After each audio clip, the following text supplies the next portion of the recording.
মাননীয় প্রধানমন্ত্রী করতে যাবেন। আমি ভারত সরকার এগুলো নিয়ে খুবই কনসার্ন। এটা ভারতবাসীর কাছে আসলে খুবই বিস্ময়কর একটা ব্যাপার ছিল যে এই রাষ্ট্রটা মুক্তিযুদ্ধের সময় বাংলাদেশকে স্বাধীনতা পাইয়ে দেওয়ার প্রধান ভূমিকার মধ্যে ছিল, যারা না হলে, যে এই ভারত না থাকলে বাংলাদেশ এতদিন এত সহজে স্বাধীনতা পেত না। তার রাস্তাটা অনেক বন্ধুর হতো, আরো হতাহত হতো।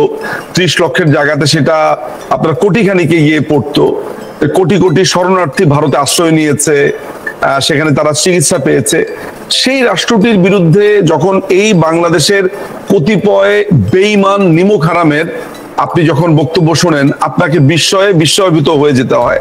আপনার তখন মাথায় প্রশ্ন আসে যে এরা কি পাকিস্তানি রয়ে গেল শেষ পর্যন্ত? তো এরকম একটা অবস্থা যখন বিরাজ করছে, তখন আপনাদের এখানে অনুপ্রবেশ বা ভারতকে অস্থিতিশীল করবার যে চেষ্টাটা, সেটা অনুমেয় এবং সেটা আমার কাছে বিস্ময়কর না। 2 নম্বর, আপনি যে কথাটা মূল আলোচনাটা আপনি উঠিয়েছেন, সেটা হচ্ছে যে মাননীয় প্রধানমন্ত্রীর ইমেজ এবং মাননীয় প্রধানমন্ত্রী কবে ফেরত যাবেন। আমি মাননীয় প্রধানমন্ত্রীর ইমেজ নিয়ে আপনাকে একটু আমি বলি। আমরা কিছুদিন আগে মাননীয় প্রধানমন্ত্রীর সাথে একদল শিক্ষার্থী, যারা আপনার লাল বদর ছিল, প্রাক্তন লাল বদর, এখন তারা মোটামুটি হুঁশে ফিরেছে, তাদের জ্ঞান ফিরেছে, এরকম কিছু শিক্ষার্থী প্রকাশ্যে মাননীয় প্রধানমন্ত্রীর কাছে মাফ চেয়েছে। তারা বলেছে যে আপা বা নেত্রী, আমরা মাননীয় প্রধানমন্ত্রী, আমরা অন্যায় করেছি, আমরা ভুল করেছি, আমরা বুঝতে পারিনি এটি আসলে জামাত শিবিরের আন্দোলন ছিল, আমরা বুঝতে পারিনি এটা মৌলবাদীদের আন্দোলন ছিল। এই দেশকে একটি ভয়ঙ্কর রকমের মৌলবাদ রাষ্ট্র, এই দেশকে একটি ব্যর্থ রাষ্ট্র বানানোর জন্য যে পরিকল্পনা ছিল, আমরা বুঝতে না পেরে আপনার বিপক্ষে আমরা স্লোগান দিয়েছি, আমরা সেই আন্দোলনে অংশগ্রহণ করেছি। এটা আপনি যদি মনে করেন যে আমার মুখের কথা, এটা মাননীয় বাংলাদেশ আওয়ামী লীগের পেজের ভেতরে পরিষ্কার করে আছে, তারা কিভাবে মাননীয় প্রধানমন্ত্রীর কাছে ক্ষমা চাইছে, কান্নাকাটি করছে। বাংলাদেশের রাস্তায় রাস্তায় মানুষ এখন বলছে, এই কদিন আগে আপনার মাইলস্টোনে যে বিমান দুর্ঘটনা হলো, নিশ্চয়ই আপনি শুনেছেন সে কথা। সেই মাইলস্টোনের দুর্ঘটনা 2 ঘন্টা থেকে 3 ঘন্টার মধ্যে আপনার শিক্ষার্থীরা ভাষণ দেওয়া, স্লোগান দেওয়া শুরু করেছে যে শেখ হাসিনা ফিরবে, বাংলাদেশ আসবে। হ্যাঁ, শেখ হাসিনা আবার চাই, শেখ হাসিনা আবার চাই, শেখ হাসিনা, এইভাবে। তো এই আবার চাই শেখ হাসিনা, আবার শেখ হাসিনা ফিরবে, বাংলাদেশ হারবে, ভাবতে পারেন? আপনি যদি ইতিহাসের যতগুলো এই ধরনের ঘটনা আপনি দেখেছেন, আপনি ইরানে যদি রেজা শাহ পাহলভিকে দেখেন, আপনি যদি আপনার লিবিয়াতে গাদ্দাফিকে দেখেন, কিংবা আপনি মধ্যপ্রাচ্যের যে আরব স্প্রিং গুলো হয়েছে, যেসব আপনার যাদের বিরুদ্ধে আন্দোলনগুলো হয়েছে, সেই সব জায়গাগুলো তো আসলে স্বতঃস্ফূর্ত জনগণের অংশগ্রহণ ছিল। বাংলাদেশের আন্দোলনটার ভিতরে কিন্তু ছিল মৌলবাদের অংশগ্রহণ। সাধারণ মানুষরা পরবর্তী সময় যখন বুঝতে পেরেছে তাদের আসলে কিছুই করার ছিল না, তো সাধারণ মানুষ এখন মাননীয় প্রধানমন্ত্রীকে দেশে ফেরানোর জন্য এই 1 বছরের মাথাতে ডাক দিয়েছে। কিছুই না, আপনি খালি ইউটিউবে এখনই লিখে সার্চ দেন আপনার মাইলস্টোন দুর্ঘটনা শেখ হাসিনা, এটা লিখে সার্চ দিলে দেখবেন যে সাধারণ মানুষজন কিভাবে প্রধানমন্ত্রীকে বরণ করে নেওয়ার জন্য প্রস্তুত চাইছে। এটা আরো মানুষ চাইবে, আরো মানুষ চাওয়া শুরু করেছে, আরো মানুষ বলা শুরু করেছে। আপনি জানেন যে 5ই আগস্টের 1 মাস পর থেকে মানুষ বলা শুরু করেছে, আগেই ভালো ছিলাম, আমাদের আগের রেজিমই ভালো ছিল। ভারতকে নিয়ে কত রকমের বিদ্বেষ ছড়িয়েছে যে ভারতের কাছে দেশ বিক্রি করে দিয়েছি। আমি জানি না আপনি জানেন কিনা যে বাংলাদেশ আওয়ামী লীগের ব্যাপারে সবসময় বলা হতো যে বাংলাদেশ আওয়ামী লীগ যদি ক্ষমতায় আসে, তাহলে বাংলাদেশ আওয়ামী লীগ নাকি ভারতের কাছে বাংলাদেশকে বিক্রি করে দেবে। এই প্রপাগান্ডাটা চড়ানো হতো। বাংলাদেশে কিন্তু এই মুহূর্তে একটা গৃহযুদ্ধ চলছে। আপনারা হয়তো অনেকে মনে করেন যে গৃহযুদ্ধ হলে হয়তোবা যুদ্ধ অবস্থার মতো চলছে, যেগুলো আমরা অন্যান্য আফ্রিকান কান্ট্রিগুলোতে দেখেছি গত দশকে বা 2 দশক 3 দশক আগে। বাংলাদেশে এই ধরনের সশস্ত্র আপনি যুদ্ধও দেখতে পাবেন। আমি মোটামুটি হলফ করে আপনাকে বলতে পারি সেটা কেন, সেটা আমি আপনাকে বলছি। কিন্তু বাংলাদেশে কিন্তু একটা ভয়ঙ্কর গৃহযুদ্ধ শুরু হয়ে গেছে। আমি আপনাকে একটা উদাহরণ দেই, তাহলে আপনি বুঝবেন। এটা হয়তো বা খানিকটা ইমোশনালও, যে 5ই আগস্টের আগে যারা এই লাল বদর বাহিনীতে তাদের নাম লিখিয়েছে টোকাই জঙ্গিতে, অর্থাৎ প্রোফাইল পিকচার লাল করেছে, এই রেড রেভলিউশনে যারা এখানে জড়িত ছিল, ধরা যাক যে আমি আমার ব্যক্তিগতভাবে বলতে পারি, আমি আমার বন্ধু বান্ধব আত্মীয় স্বজন অনেককে, মানে মোটামুটি বলা যেতে পারে ধরেন মানে 60-70% আমি হারিয়ে ফেলেছি বলতে আমি তাদের ত্যাগ করেছি, তাদেরকে দেখলেই আমার কাছে মনে হয় একটা অসহ্য। হয়তো আমার একদম কাজিন, আমার চাচাতো ভাই, ফুফাতো ভাই, মামাতো ভাই, হোয়াট এভার, আমি তাদেরকে জীবন থেকে একেবারেই শেষ করে দিয়েছি। এদেরকে আর আমি চেহারাও দেখতে চাই না, বিকজ তারা ওই পক্ষে নাম লিখিয়েছে। এটা কিন্তু ঘরে ঘরে। আবার একই জিনিস কিন্তু তাদের পক্ষ থেকেও হয়েছে, তারাও আমাদের আর চেহারা দেখতে চায় না, তারাও আমাদের সাথে কথা বলতে চায় না। মানে সোজা কথা হচ্ছে দুই পক্ষেই। সুতরাং একটা দেশে যদি সিচুয়েশনটা এমন হয় যে 20 কোটি জনতার দেশে দুটো স্পষ্ট ভাগ হয়ে যায়, তখন সেই দেশে কিন্তু কার্যত এটি একটি গৃহযুদ্ধের মতো অবস্থা। মাথায় রাখবেন, পরবর্তী সময় আমাদের উপরে যে ধরনের টর্চার গুলো চালানো হয়েছে, এবার আসি মানবাধিকার পরিস্থিতির উপরে। বাংলাদেশ আওয়ামী লীগের প্রায় 5 লক্ষ কর্মীকে গ্রেফতার করা হয়েছে, প্রায় 120 জনের মতো এমপি কে, আপনার সংসদ সদস্যকে কারাগারে রাখা হয়েছে, তাদের উপরে চলছে অকথ্য নির্যাতন। এছাড়া তো আছে আপনার বাংলাদেশের মিডিয়ার নির্লজ্জ যে দালালি, যে মিথ্যাচার, যে প্রোপাগান্ডা, এভরি মুহূর্তে আমাদেরকে সেটা সহ্য করতে হচ্ছে। বাংলাদেশ আওয়ামী লীগ যারা সমর্থন করেছে বা বাংলাদেশ আওয়ামী লীগের পক্ষে সামান্যতম একটু কথা বলেছে, তাদের কি আজকে রাস্তার মধ্যে মব সন্ত্রাসের সবাই মিলে পেটাচ্ছে, মারছে, ঘরবাড়ি পুড়িয়ে দিচ্ছে, দখল করছে। অর্থাৎ বাংলাদেশটা কমপ্লিটলি একটা দুভাগে বিভক্ত হয়ে গেছে। একদল হচ্ছে ডানপন্থী, একদল হচ্ছে মৌলবাদী অংশে নাম লিখিয়েছে জঙ্গি, আরেক দল হচ্ছে প্রগতিশীল। অর্থাৎ বাংলাদেশ আওয়ামী লীগ এই প্রগতিশীল বা এই মুক্তমনার বা মুক্তমন যে বিজ্ঞান যে চর্চাটা করে আসছে সেই অংশ। সোজা কথা হচ্ছে যে বাংলাদেশ আওয়ামী লীগের রাজনীতির সাথে যোগ হয়েছে প্রগতিশীল মানুষেরা, এবং অপরপক্ষে আপনার ধর্মীয় মৌলবাদী থেকে শুরু করে পলিটিক্যাল মৌলবাদী, একেবারে সব রেড গুলো, সব ডানপন্থী গুলো একত্রিত হয়েছে। ফলে বাংলাদেশের পরিস্থিতি আপনি যেভাবে ভাবছেন সেটা খারাপ তো হয়েছেই, এবং আরো প্রবলভাবে খারাপ হবে। আমি আমার দলকে, পার্টিকে বা আমাদের তৃণমূল কর্মীদেরকে সবসময় একটা কথা বলার চেষ্টা করেছি, যে এই যে আমাদেরকে ভারতপন্থী করে বলা হচ্ছে, এটা হচ্ছে একটা পলিটিক্সের অংশ। আপনার যারা এই ভারত বিদ্বেষী মনোভাব মুক্তিযুদ্ধের পর থেকে এই গত 54 বছরে এটা আমাদের কাঁধে চাপিয়ে দিয়েছে, আজকে প্রমাণিত হয়েছে যে এরাই ছিল হচ্ছে মূল সুবিধাভোগী। যে ভারতের কাছে 5 বিঘা জমি না পেয়ে মাওলানা ভাসানী কিভাবে আপনার তখন ইন্দিরা গান্ধীর সমালোচনা শুরু করেছিলেন, এগুলোর অনেক ইতিহাস আছে, আমি সেগুলোতে যাব না। আমি আপনাকে যেটা বলতে চাইছি সেটা হচ্ছে যে আপনি যেটা বলতে চাইছেন যে ভারতেই মাননীয় প্রধানমন্ত্রী আছে, এতে করে আরো কি স্পষ্ট হয় কিনা তিনি ভারতপন্থী বা ভারতের ব্যাপারে। দেখেন, ভারতে শুধু না, বাংলাদেশে আমি মানে আন্তরাষ্ট্রীয় প্রেশারের কথা যদি বলতে যাই, তাহলে বাংলাদেশে সবচাইতে যেই প্রভাবটা কাজ করে বাংলাদেশের রাজনীতিতে, সেটা হচ্ছে আমেরিকান প্রভাব। আমাদের ইলেকশন হবে, আমেরিকা থেকে লোকজন এসে কথা বলছে। আমাদের ইলেকশনে আপনার কিভাবে ইলেকশনটা হবে, ইউনাইটেড নেশনস থেকে, ইংল্যান্ড থেকে লোকজন এসে কথা বলছে, ইউরোপিয়ান ইউনিয়নের লোকেরা কথা বলছে, আমেরিকান লোকেরা তদবির করছে। তারপরে হচ্ছে যে মানে সোজা কথা হচ্ছে যে একটা আমেরিকান আধিপত্য বাংলাদেশে একেবারে স্পষ্ট। তো কই, বাংলাদেশকে তো কখনো বলা হয় না যে আমেরিকার কাছে দেশ বিক্রি করে দিয়েছি।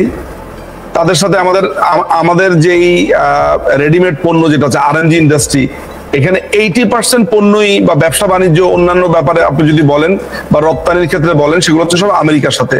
কই, আমাদেরকে তো অন্যান্য দলগুলোকে তো বলে না যে আমেরিকার কাছে দেশ বিক্রি করে দেওয়া হয়েছে। তারপর হচ্ছে যে বিএনপির সাথে পাকিস্তানের সম্পর্ক, কই। তারপরে জামাতে ইসলাম সারাক্ষণ পাকিস্তানের পা ধরে বসে থাকে, জামাতে ইসলামী, যে পাকিস্তান যা নির্দেশ দিবে সেই অনুযায়ী কাজ করবে। কই, তাদেরকে তো ওইভাবে প্রবল ভাবে বলা হয় না। সুতরাং এইটা হচ্ছে একটা পলিটিক্যাল রেটরিক, আমাদেরকে এক ধরনের বিদ্ধ করবার জন্য। আমি বরঞ্চ সবাইকে বলি গর্ব করে বলার জন্য, খুবই গর্ব করে বলার জন্য, যে ভারত আমার বন্ধু রাষ্ট্র, ভারত আমার সবচাইতে কাছের আমার মানুষ, ভারত আমার দুঃখে সুখে প্রত্যেকটা মুহূর্তে ভারত আমার সাথে ছিল। এই কথাটা যখন আপনি গর্ব ভরে আপনি নিজের মুঠি শক্ত করে বলতে পারবেন, তখনই বুঝতে পারবেন যে শত্রুদেরকে আপনি পরাস্ত করতে পারবেন। মাননীয় প্রধানমন্ত্রীকে একটি নিরাপদ স্থানে সরিয়ে নেওয়া হয়েছে। সবচাইতে রিলায়েবল এবং কাছের প্রতিবেশী সেনাবাহিনী, বাংলাদেশের সশস্ত্র বাহিনী, বাংলাদেশের নেভি, বাংলাদেশের বিমান বাহিনী, তারাই তো এসকর্ট করে মাননীয় প্রধানমন্ত্রীকে সেখানে দিয়েছে। সুতরাং তারা মনে করেছে ভারত সবচাইতে নিরাপদ স্থান মাননীয় প্রধানমন্ত্রীকে রক্ষা করবার জন্য। তিনি এখনো বাংলাদেশের মাননীয় প্রধানমন্ত্রী। সুতরাং এখানে ভারতপন্থী উনাকে বলা বা উনি এইটা নিয়ে আরো প্রশ্ন আসবে কেন, এটা কারা বলে? এটা জামাত ইসলামী বলে। এটা কারা বলে? এটা বিএনপি বলে। এটা কারা বলে? এটা হিজবুত তাহরির বলে। বাংলাদেশের প্রগতিশীল মুক্তমনা লোকেরা কি এগুলো বলে?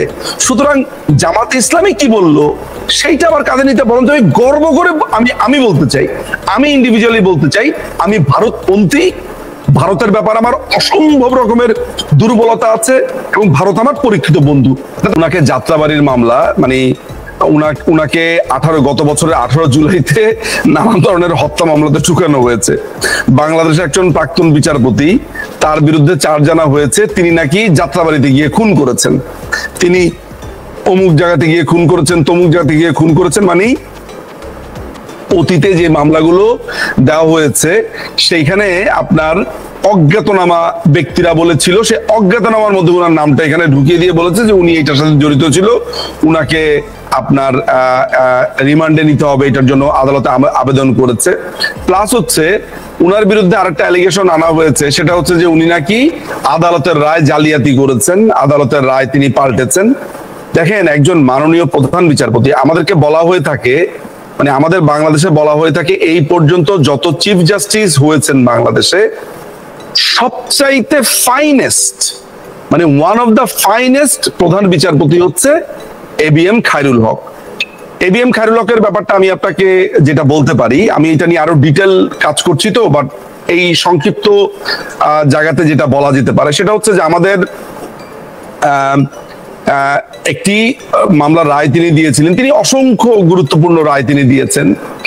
তিনি এমন একজন মানুষ, তিনি রায় দেওয়ার সময় তিনি দরজা জানালা বন্ধ করে তিনি কোনো আত্মীয় স্বজনের বাসাতে যেতেন না। তিনি খুবই রবীন্দ্রসঙ্গীতের ভক্ত। তিনি মানে তার ব্যাপারে বলা হয় যে তিনি রবীন্দ্রসঙ্গীত শুনতেন। তিনি যখন রায় লিখতেন ওই সময়টাতে তিনি কোনো আত্মীয় স্বজনের সাথে দেখা করতে যেতেন না, কোনো মানুষের সাথে মিশতেন না। কেন মিশতেন না? কোনোভাবে তিনি যাতে প্রভাবিত না হন। তিনি আওয়ামী লীগ, বিএনপি, জাতীয় পার্টি, জামাত, যত পলিটিক্যাল পার্টি বলেন সেগুলোর ঊর্ধ্বে তিনি ওয়ান অফ দ্য নিউট্রাল একজন বিচারপতি, যিনি সব সময় রায় দিয়েছেন তার নিজের মেধা, যুক্তি এবং আইনি যে প্রেসিডেন্ট আছে, আইনি যে যুক্তি তর্ক আছে সেটার উপরে ভিত্তি করে। আপনারা জানেন যে বাংলাদেশে তত্ত্বাবধায়ক একটা সিস্টেম ছিল, অর্থাৎ একটি সরকার তার মেয়াদ শেষ করলে একটি অন্তর্বর্তীকালীন সরকার বা অন্তর্বর্তীকালীন তো নয়, একটি কেয়ারটেকার গভর্নমেন্ট আসবে, যেটাকে বাংলাতে তত্ত্বাবধায়ক সরকার বলা হয়, যারা 3 মাসের ভেতরে একটা ইলেকশনের ব্যবস্থা করবেন। তো এই ব্যবস্থাটাকে বাংলাদেশ জাতীয়তাবাদী দল ওরফে বিএনপি তারা প্রবলভাবে অ্যাবিউজ করে। সেই অ্যাবিউজ কিভাবে করে সেই গল্প বলতে গেলে আপনাকে অনেক লম্বা স্টোরি হয়ে যাবে। তারা এটাকে 2004 সালের জুন মাসে এটাকে ব্যাপকভাবে নষ্ট করে, নতুন ফন্দি বের করে। তখন আপনার এই তত্ত্বাবধায়ক সিস্টেমটা একেবারে পুরোপুরি নস্যাৎ হয়ে যায়। পরবর্তী সময় যখন আব্দুল মান্নান নামে এক ভদ্রলোক 2009-10 সালে এটার ব্যাপারে একটা রিট পিটিশন দাখিল করে এবং তখন এই মামলাটা আদালতে ওঠে এবং আদালত তখন যেটা হয় যে তত্ত্বাবধায়ক সরকার ব্যবস্থা যেটা আছে সেটিকে আমাদের basic structure of the constitution সেইটার বিরোধী বলে আপনার রায় দেয় এবং তখন তত্ত্বাবধায়ক সিস্টেমটা বাতিল হয়ে যায়। আমি আপনাকে একটু মাথায় রাখতে হবে যে এই রায়টা দেওয়ার ক্ষেত্রে কিন্তু ভারতের এবং ইংল্যান্ডের, পাকিস্তান, পৃথিবীর বিভিন্ন দেশের অনেক ল্যান্ডমার্ক মামলাও কিন্তু সেখানে আলোচনা করা হয়েছে, যেমন কেশবানন্দ ভারতী, মিনার্ভা মিলস, এই মামলাগুলো আলোচনাতে এসেছে। ইংল্যান্ডের বেশ কিছু মামলায় আলোচনা এসেছে। অর্থাৎ বলা হয়েছে যে বাংলাদেশের যেই বাংলাদেশের কনস্টিটিউশন একটা জিনিস নিশ্চিত করে, সেটা হচ্ছে যে জনগণের ইচ্ছাতে এবং জনগণের সরাসরি ভোটের মাধ্যমে নির্বাচিত জনপ্রতিনিধি তারাই সরকারে থাকবে। তো তত্ত্বাবধায়ক ব্যবস্থাটা কিন্তু কোনো জনগণের নির্বাচনের মাধ্যমেও তারা আসতো না। এইটা একটা প্রভিশন, বা এইটা এমন একটা প্রভিশন করা হয়েছিল যে আমাদের রাজনীতিবিদরা নানানভাবে, আমাদের রাজনীতির মধ্যে অনৈক্যের একটা ব্যাপার ছিল, নানান ধরনের পোলারাইজেশন ছিল, ফলে রাজনীতিবিদরাই মিলে একটা সিদ্ধান্ত নিল যে ওকে, আমরা আর ইলেকশনটা কন্ডাক্ট করব না, এইটা একটা নিউট্রাল গভর্নমেন্টের উপরে ছেড়ে দেওয়া হবে। যদিও এটা কোট আনকোট এটা নিউট্রাল বলছি, তারপরেও মানে আমরা একটা মন্দের ভালো হিসেবে আমাদের সিস্টেমটা ছিল যে আপিলের ডিভিশনের যিনি সর্বশেষ অবসর নেবেন সেই বিচারপতির সমন্বয়ে সেই বিচারপতি প্রধান উপদেষ্টা হবেন, তিনি একটি আপনার উপদেষ্টা পরিষদ গঠন করবেন, সেই উপদেষ্টা পরিষদ গঠন করবার পরে তারাই 3 মাসের ভিতরে ইলেকশন করবে। পরবর্তী সময় বাংলাদেশ জাতীয়তাবাদী দল বিএনপি তারা এটাকে অ্যাবিউজ করে। কিভাবে অ্যাবিউজ করে? তারা তাদের পছন্দের তাদের দলের একজন বিচারপতি যাতে প্রধান বিচারপতি আপনার তত্ত্বাবধায়ক সরকারের প্রধান হতে পারে সেটা নিয়ে তারা বিচারপতিদের বয়স বাড়ায়, নানান ধরনের মেকানিজম করে। তো এইসব ঘটনার ফলশ্রুতিতে এই তত্ত্বাবধায়ক সরকারের ইস্যুটা আদালতে ওঠে এবং এই তত্ত্বাবধায়ক সরকার বাতিল হয়ে যায়। এবং সেখানকার একজন বিচারপতি ছিলেন, এই রায়টার মধ্যে 5-6 জন বিচারপতি ছিলেন, যাদের মধ্যে অন্যতম বিচারপতি ছিলেন হচ্ছে এবিএম খায়রুল হক। মাথায় রাখতে হবে যে এবিএম খায়রুল হক যে তত্ত্বাবধায়ক সরকার বাতিলের পক্ষে রায় দিয়েছেন, এই বাতিলের পক্ষে রায় দেওয়ার ক্ষেত্রে আরো এখানে বিচারপতিরা সেটাকে সায় দিয়েছেন এবং তাদের মতামত ব্যক্ত করেছেন। সেখানে ডিসেন্টিং জাজমেন্টও ছিল যে যারা এটার মতামতে একমত হন নাই। তাহলে এবিএম খায়রুল হককে কেন আলাদাভাবে সিঙ্গেল আউট করা হলো?